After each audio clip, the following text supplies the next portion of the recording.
So welcome to episode 5 of this short series on the Credit Commons. This is Dill Green and I'm with Matthew Slater. The reason I'm introducing is that this is an episode about the prototype tech that Matthew's built, and he's screen sharing, so I'm going to introduce. So if you are immediately terrified at the idea of being shown a lot of tech, then rest assured you don't have to watch this video, but the others should still be interesting. So I'm just going to frame what we can see. So what we're showing here on the screen is a network, a little tree with a trunk, 2 branches and 4 twigs. And the trunk is labeled grandparent, the 2 branches are labeled parent and parent 2, and the 4 twigs are child 1, child 2, child 3 and child 4. So it's a very simple little tree, and what we're going to be watching is the software negotiating a trade across that network. So Matthew, do you want to show us the next screen? So this example of a client is really just an API I built for development. I don't think about the user experience at all. So this client can point at any one of those 7 ledgers. So I'm going to point it to child 1 ledger. Now we can see a list of microservices, of which there are 3 plus the reset database. And the ledger service has 5 methods. And we can see the policy service has 3 methods and the address service has 3 methods as well. So we could look at the create transaction method. That takes these 4 parameters, and I've got something filled in already. What we're going to do is do just a transaction on the same ledger, that's child 1. We're going to do it for I just need to interject here. Can I just interject? Just to be clear, there is a Bob in child 1 and a Bob in child 2. So when you see Bob, you need to always check during this thing as to whether that's a Bob in child 1 or child 2.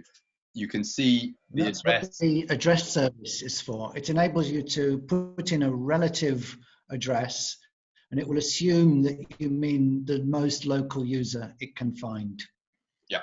So here we are on child 1 ledger, doing a transaction where Alice pays Bob 5.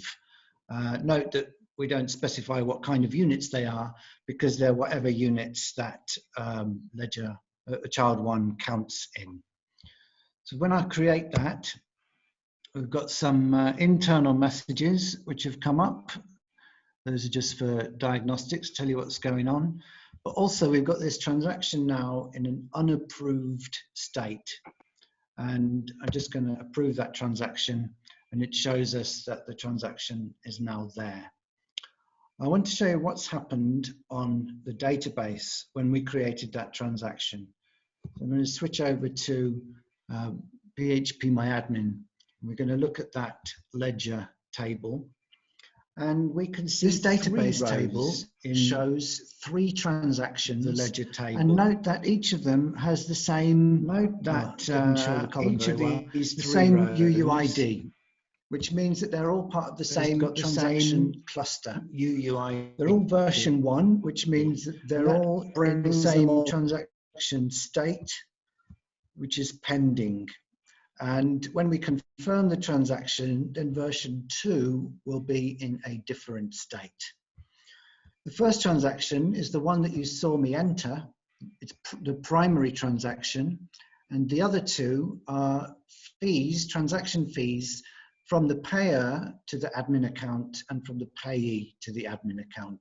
So I'm going to break in there, Matthew, if I can, and just point out that transaction fees are a part of the protocol, but they are subject to governance decisions.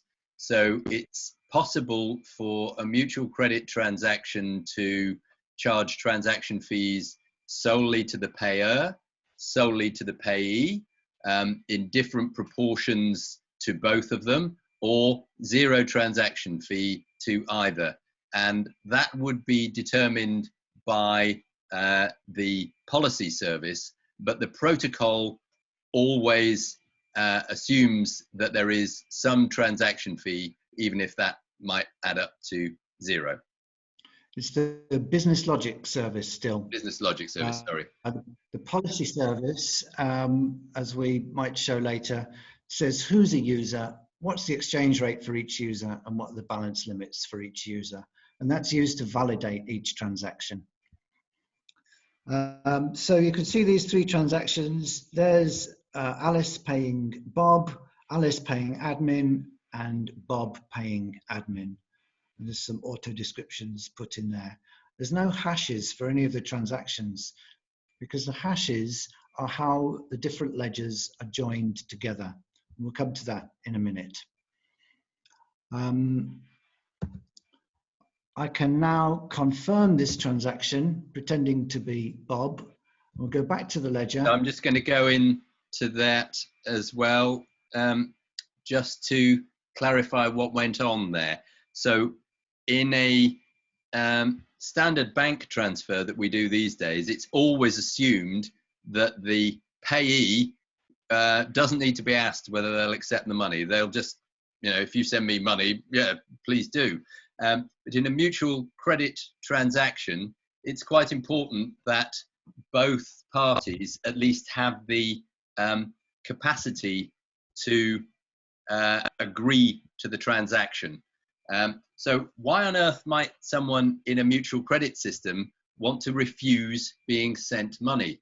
Well, there's a very interesting bit of dynamics which occurs in this system, which we referred to earlier on. But if you've got a large positive balance, what it means is that the network you're a member of actually owes you a lot of goods and services. And you might yourself not want to be quite as rich in that network as you are, because you might not be sure that you can spend those credits into that network at the rate you're earning them.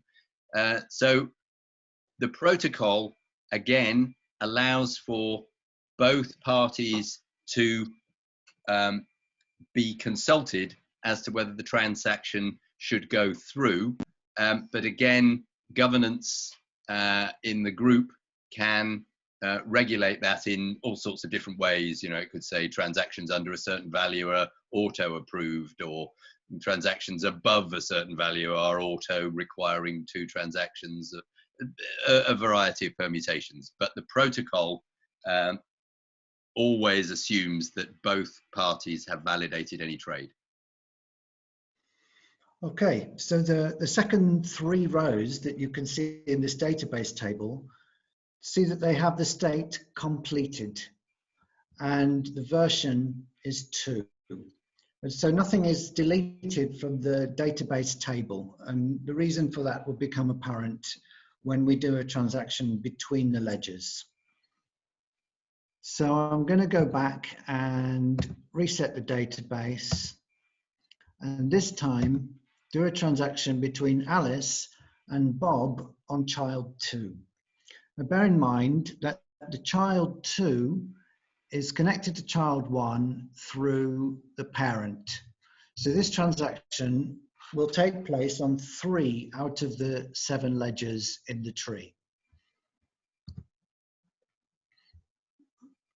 I'm going to approve it from this end, and we'll go and look at the ledger again. There's a lot more rows in this transaction because there's a tax being added by the parent. Transaction fee, yeah. Transaction fee is being added by the parent to each of the transactees, and also child 2 is also making a transaction fee. It's also worth noting that there's an account name there called BOT. That stands for balance of trade, and there's the balance of trade account is in the child 1 ledger. Balance of trade account, it refers to the parent account. And the reason it has a special name is because all of the transactions that are with an account on a different ledger kind of go through the balance of trade account and notice that every transaction with a balance of trade account as payer or payee also has a hash. And the hash will correspond to what happens on the parent ledger as child 2. So here's the parent ledger, and you can see the transactions here are between child 1 and child 2, or if it's a transaction fee going to the admin on the parent ledger, there's a payment from child 1 to admin and a payment from child 2 to admin on the parent ledger. And note that all the transactions on the parent ledger have these hashes. And the hashes are how the system checks that the ledgers are, what's the word, consistent. So before any ledger talks to any other ledger, it checks the hash, the latest hash for that account. If it's looking up the tree to the parent, it will check its own balance of trade hash account against what the parent says it has, or if it's looking down the tree to one of the children, it will check that child's hash against the hash coming from the other ledger. It's worth at this point just mentally rehearsing the amount of computing power it takes to confirm that consistency with the amount of computing power it takes to write a transaction to the Bitcoin blockchain. Right, and so the transaction is child 2. We can see the transaction on the 3 different ledgers now. Child 1, the serial number there, UUID 750. Child 2, 750, they're all the same. And parent. So this same transaction has now got 5 components, or in fact it's 6 or 7, because not every component is written to every transaction. And they're all grouped together with the same universal ID. I can look at the transaction through the user interface. Here we are on child 2. I can use the ledger service to filter the transaction and show all the transactions on this ledger. So there's the one transaction and its many components. And from here I can confirm it, pretending to be Bob on child 2, or I can erase it. And again, that depends on the permissions which are set up on each ledger as to what each user can do. I'm viewing everything here as admin. Let's just look at what the transaction appears like.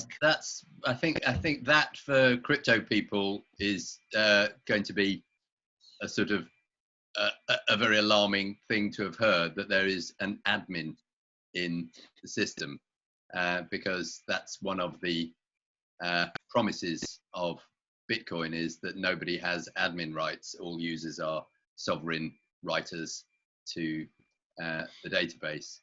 Well, Bitcoin always liked to boast that it had no governance. So this is all about governance and relationships in the Credit Commons. So you naturally have to have a way of changing the settings for each ledger. So the admin account is for that, but also in this case, the admin account is for collecting fees. And those fees would go to pay the admin, pay the hosting costs, whatever you like. And they can be set low so that there's very little friction between transactions between all the children, or they can be set high so that you have lots of support for all the governance that will go on at that level. So what we've seen is that this fairly simple and crude but effective bit of code can navigate an arbitrarily sized tree and deliver a transaction across that tree. And just in case it isn't absolutely obvious, every single ledger there is exactly the same piece of software. A ledger understands that if it has a balance of trade account, it's connected to a parent, and that any member, any account on that ledger may have a child network behind it. So we're using the one piece of ledger software and doing this replicate and federate technique to build an arbitrary size tree. So in a sense, it's like Bitcoin because the protocol is defined and what you're looking at is a reference implementation. So I just want to show you a node in relation to the rest of the network. So you can see one node there in the box, and upstream and downstream from it are going to be other nodes exactly the same. And the nodes talk to each other using the Credit Commons API, using each of the 8 API calls mentioned. Numbers 2 and 3 are between the microservices in the node. So you've got the Ledger microservice and the Business Logic microservices, and there's a couple of others, but we've simplified. So a transaction proposal or request will come from upstream of the node. It could be the client at the end of the stream or a social network, or it could be from another node exactly like this one. And it appears as a transaction cluster. And so the node has the opportunity to look at the first transaction, that's the one that was initially proposed, and add some transactions to the cluster based on the first one. And then it passes the cluster up the chain, down the stream to other nodes, and then it will come back. At that point, it verifies the transaction cluster and sends the verified cluster downstream, and then it comes back, and then it passes the verified validated transaction cluster back to where it came from. And by that time, all of the nodes in the chain up and down the tree will have the same transaction cluster, and it will be verified and in the same state. This is not a proprietary piece of software. The idea is that there will always be a reference implementation of this protocol, in the same way that the Linux Foundation produced a reference implementation of the Linux kernel.